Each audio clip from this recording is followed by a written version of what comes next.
대사님, 근무하셨던 탄자니아라든가 또는 이제 케냐 같은 그 동부 아프리카는 이제 그 독립 과정이 어떻게 다른 데하고 좀 달랐나요?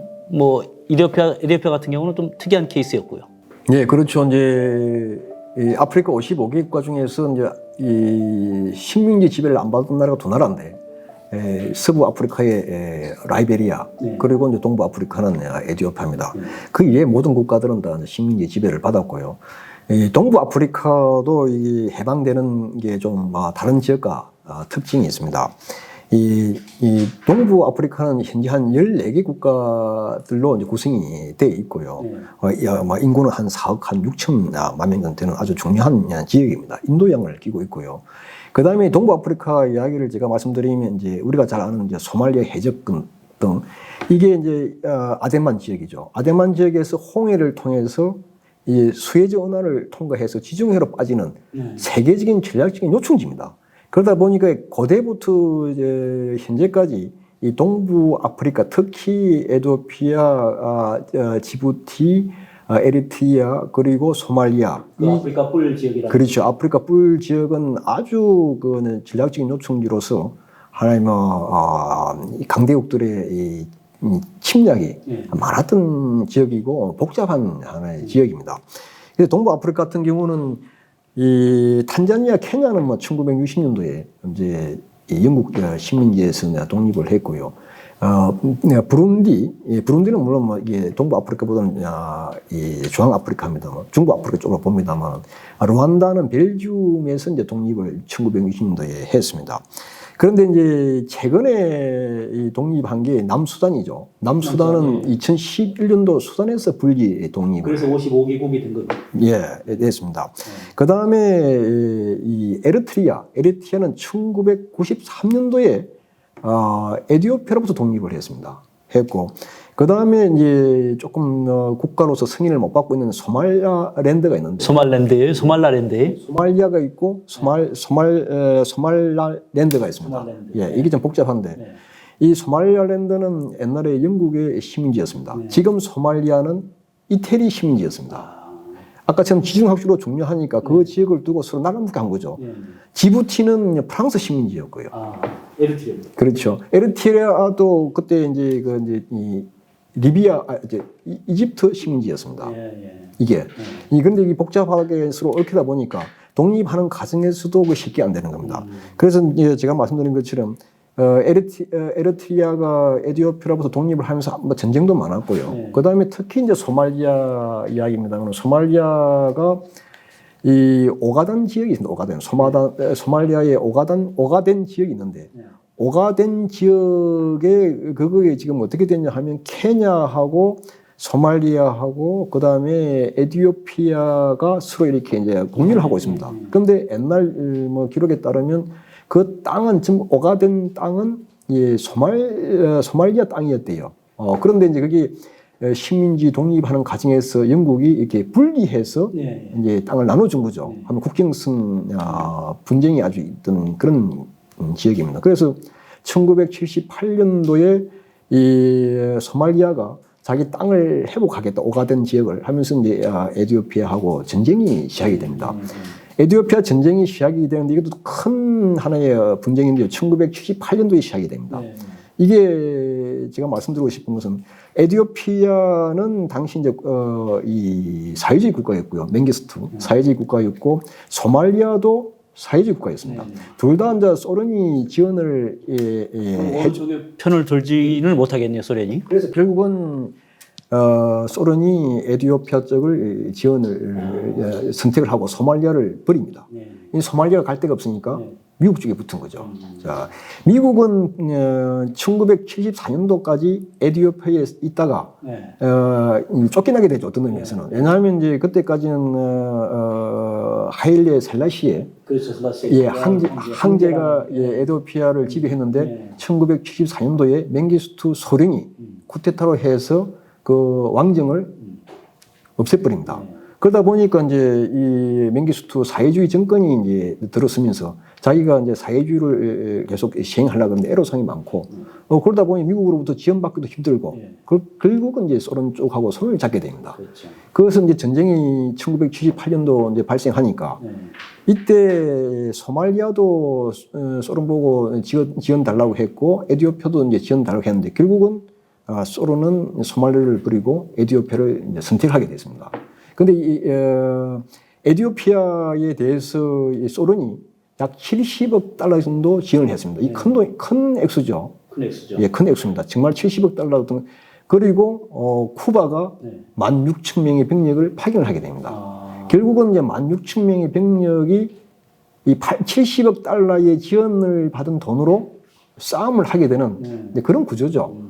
그러면 이제 소말리아 경우도 당시 무기 체계가 이제 소련 쪽이었는데, 그렇죠. 이 소련 쪽이었는데 이제 미국이 이제 도와주면서 조건을 붙입니다. 네. 자, 옛날에 그 국경선을 현상을 유지하고 침략한 군대를 다시 이 소말리아로 복귀시킨다 그러면 미국이 도와주겠다.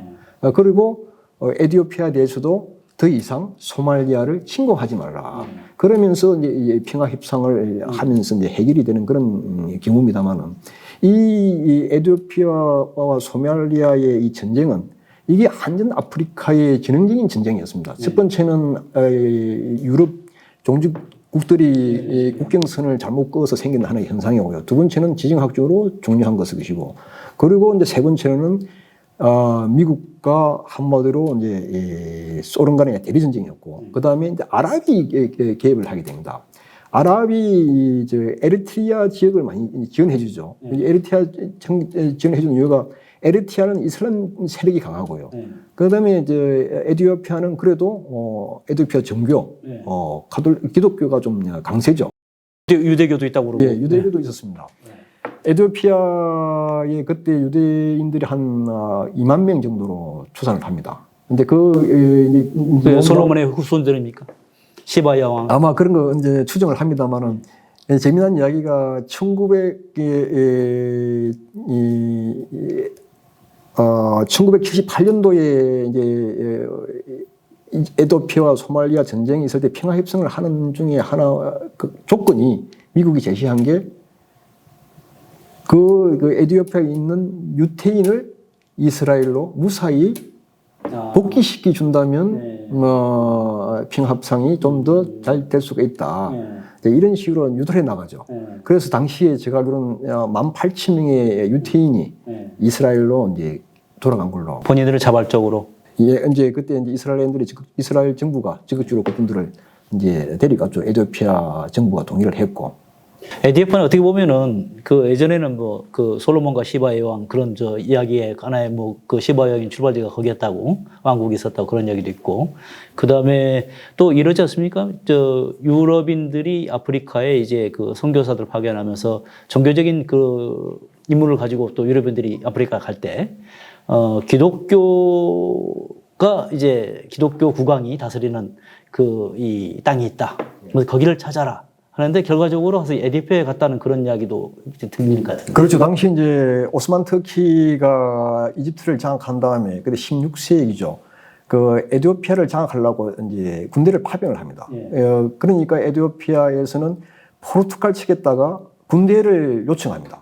포르투갈 군인들이 그 에티오피아에 파견이 돼 가지고 오스만 터키가 싸움을 하게 됩니다.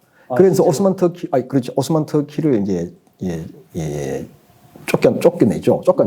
그러면서 에티오피아가 이제 다시 이제 다시 이제 살아가게 되는데, 이 에티오피아가 왜 그러면 식민지가 안 됐냐? 그 여러 가지 이유 중에 그냥 뭐 하나로 이렇게 기독교 국가였고, 그래서 이제 유럽에서 가능한 독립국가로 유지를 바란 거 아니냐? 근데 결국은 뭐 30년대인가요? 그때 이태리가 짧은 기간이었지만 1935년도에 이태리 무솔리니가 이제 침공을 해서 한 1941년도까지 지배를 합니다. 그 이후에는 에티오피아는 독립국가였습니다.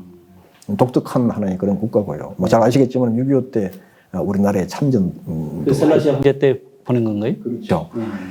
셀라시의 황제가 왜 한국 전에 1200명의 우수한 군대를 파병한 이유가 뭐 제가 좀 읽어본 자료에 따르면 이렇습니다. 1941년도에 이제 에티오피아가 이태리로부터 독립을 합니다. 영국군의 지원을 받아서 연합군이었죠. 에티오피아가 독립을 했을 때 미국이 이 군사적으로 많이 그 셀라시의 항기를 도와줬답니다. 예, 1940년도 이야기죠. 그러니까 이 에티오피아 황제로서는 미국에 대한 어떤 보답을 해야 되는데 방법이 뭐겠냐. 그래서 보니까 1950년도에 한국 전쟁이 발발했고 미국이 주도적으로 역할을 하고 있으니까 이에 대한 하나의 미국에 대한 보답 차원에서 1200명의 그것도 정예군대입니다. 자기의 개인 호위대죠. 1200명을 한국에 파병을 했다고 그렇게 알고 있습니다. 6.25 참전한 그 국가들 이제 면면을 보다 보면은 자 이제 이런 나라는 왜 이렇게 했을까 하는 그 궁금증을 갖게 된 나라가 이제 몇 나라가 있는데요. 그중 하나가 에티오피아였습니다. 그리고 이제 터키, 그다음 콜롬비아. 왜 그 나라들 파병을 했을까? 자관 다 이면에 이 보니까 그 이유가 있더라고요. 뭐 친서방 국가라든가 유럽 국가도 아니고 영연방 국가도 아니고 미국도 아닌데 그런 나라들이 있더라고요. 이티오피아도 이제 그런 이제 배경이 그렇죠. 미국하고 어떤 돈독한 관계가 한마디로 뭐 에티오피아가 한국을 도와준 하나의 이유 중 하나 아닌가 싶습니다. 동부와 남부 아프리카는 이제 영국이 이제 식민지로 많이 하다 보니까 그 식민 통치를 하기 위해서 인도인들을 많이 데려왔지 않겠습니까? 인도인들 뭐 자발적으로 이주한 경제적 측면 때문에 이주한 경우도 있고 그 인도인들은 어떻게 그 아프리카 이 국가들이 독립하면서 계속 잔류해서 남아서 하였던 그런 일을 계속 했습니까? 아니면 뭐 돌아갔습니까? 예, 인도인들이 이제 아프리카에 특히 동아프리카 지역에 많습니다. 남아공하고 그 다음에 이제 케냐, 탄자니아, 우간다. 대개 이제 영국의 식민지 지배지가 많죠. 인도인들이 이 아프리카에 오게 된 이유는 1840년대부터 이야기를 합니다만은 본격적으로 이주하게 된 거는 1차, 2차 세계대전 이후에 영국에서 이제 인프라, 철도 같은 거 건설을 할 때 인도인들이 필요했고 따라서 이제 인도인들이 영어도 사용할 수 있고 서로 의사소통에 문제가 없어서 동아프리카 쪽으로 많이 왔다 하고요. 이 아프리카에 와서 인도인들이 하는 역할이 되게 이제 학업 관리, 그 다음에 상업 분야에 진출을 많이 했다 그럽니다. 기술자도 많고. 그래서 이분들이 이 아프리카 독립한 이후에도 계속 이제 남아서 경제적으로 뭐 이제 상권도 장악하고 이렇게 이제 성장을 해 왔는데 지금 현재 동아프리카와 남아공에 있는 인도인 수는 한 10만 명이 더 봅니다. 이 남아프리카는 한 100만 명 정도. 그 다음에 탄자니아는 한 10만 명, 케냐도 한 10만 명, 우간다가 한 9만 명인데. 근데 이런 인도인들도 이제 1960년도 아프리카 국가가 이제 독립을 하다 보니까 많이 이렇게 이제 추방을 당해서 애로사항이 많았습니다. 그러다 최근에 다시 이제 인도인들이 다시 돌아오는 추세도 있고, 어쨌든 동아프리카에서는 인도인들이 경제권을 거의 장악하고 있는 추세가 돼서 뭐 여전히 많은 힘을 발휘하고 있습니다. 그렇죠. 이제 그 국가의 이제 건설과 그 다음에 이제 운영 과정에서 이 지도, 이 정권의 필요에 의해 가지고 그 인도인들이 그렇게 추방되는 경우도 있었다 하셨는데, 그러고 보면 이제 백인들도 그런 경우를 이제 당했지 않겠습니까? 이제 백인들이 그 전까지는 뭐 토지도 많이 가지고 있고 경제적이라든가 뭐 농장 뭐 또는 공장까지 기업도 가지고 있었을 텐데 쭉 지나면서 그런 모습을 보였지 않습니까? 특히 대표적인 케이스가 예전에는 로디제로 불렸지만은 짐바브웨로 이름 바꾼 짐바브웨 무가베 대통령. 뭐 탄자니아도 그렇지 않을까 싶은데 백인들의 토지를 몰수하고 그다음에 뭐 또는 기업이라든가 그런 경우가 있었지 않습니까? 대표적인 거 한번 쭉 무가베도 있겠지만은. 그 이제 1960년대 아프리카 국가들이 독립을 했을 때 아까 말씀드린 것처럼 이제 사회주의죠. 흑인 중심의 사회주의입니다. 한마디로 이제 백인 배척이죠. 그만큼 백인들에 대한 지배를 받았으니까 앞으로 흑인들이 주도적인 세력으로서 정치를 해 나가야 된다. 이제 그게 요지입니다. 결국은 흑인 지도자들의 기본적인 인식은 백인들은 아프리카에서 떠나라. 결국은 백인들이 되게 이제 부유하고 잘 살았죠. 아까 말씀드린 인도인들도 주요 상권을 이제 장악하고 있었습니다. 한마디로 백인들에 대한 어떤 역사적인 이미지도 안 좋고, 현재 또 독립하다 보니까 여전히 백인들이 경제적인 상권이라든가 권력을 장악하고 있으니까 이에 대한 어떤 이 부정적인 생각이 많았죠. 저는 제일 중요한 게 그렇게 봅니다. 두 번째, 아까 말씀드린 것처럼 이 백인들의 추방이 특히 농장을 이제 소유하고 있고, 그러다 보니까 짐바브웨 같은 게 같은 경우는 이 백인들을 이제 농장을 강탈을 해서 그걸 자기 지지층들한테 나누어주죠. 그러면서 자기가 이제 장기적인 지배할 수 있는 기반을 마련해 가고요. 어떤 의미에서는 사회주의이고, 그 다음에 흑인 중심의 민족주의입니다. 이제 그게, 결국은 경제를 파탄시키는 결과가 되는데요. 1인 아민 같은 경우도 이제 1970년도에 이제 우간다를 지배했을 때도 인도인들을 많이 쫓아냈습니다. 백인들 아니더라도 이제 아프리카인들이죠.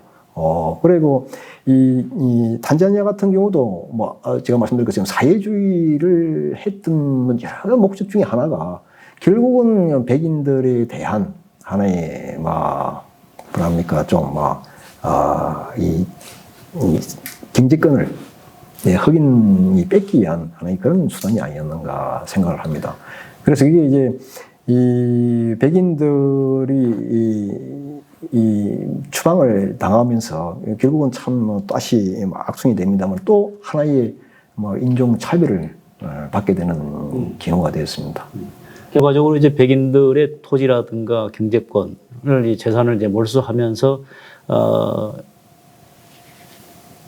본인들이 이제 국익이라든가 국민을 위한 정치를 한다고 이렇게 했겠죠. 그러면서 이제 경제의 그 주도권을 자기들이 진다고 했지만은 그게 이제 경기 침체로 이제 다시 또 이게 그걸로 또 지게 되는 그런 이제 부작용이 있었다고 말씀을 하신 것 같습니다. 네, 감사합니다. 자, 지금까지 아프리카의 독립과 그 정치적인 측면에서 모습을 주로 살펴봤습니다. 네, 아프리카의 사회주의 모습을 보면서 우리도 겪었던 유신 독재나 전두환식 독재의 모습도 있었던 것 같은데요.